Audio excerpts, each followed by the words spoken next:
Hi friends, welcome to Sunny talks. దిమ్మ అంటే తిరిగిపోయింది అనాలి. ట్రైలర్ ఎలా ఉందో తెలుసు కదా, గూస్ బంప్స్తో ప్యాకెట్ ఆడేశాడు కొట్టాల శివ. ఎక్స్ట్రాడినరీ కట్ చేశాడు ట్రైలర్ మాత్రం. ఫస్ట్ ట్రైలర్ మాత్రం కొంచెం ఎలివేషన్స్ కథ చెప్పడానికి ట్రై చేశాడు. ఈ ట్రైలర్ అయితే ఎమోషనల్ డ్రామా దేవరాలు ఎలా ఉండబోతుందో కొట్టాల శివ నీట్గా చెప్పాడు.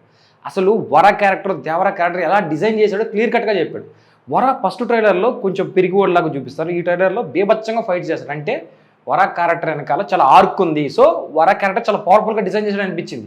అట్ ద సేమ్ టైం దేవర క్యారెక్టర్లో ఎమోషనల్ సీన్స్ ఉన్నాయి, అంటే ఎమోషనల్గా ఆర్క్ ఉందని చూపించాడు.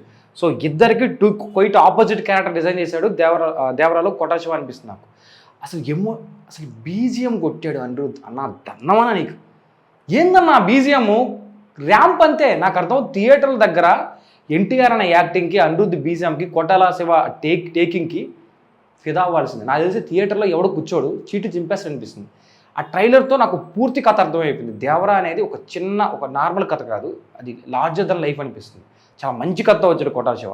ట్రైలర్ చూశాక, దేవరా ఇప్పుడు రీసెంట్గా రిలీజ్ అయిన ట్రైలర్ చూశాక అలాగే ఏడుస్తారా అని అప్పుడు ఏడ్చారే, ఇది బాగలేదు అదా బాగలేదని.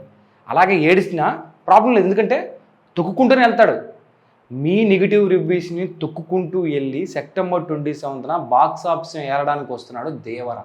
తెలుసుగా, భయం అంటే తెలియాలంటే దేవరా కథ వినాల్సిందే.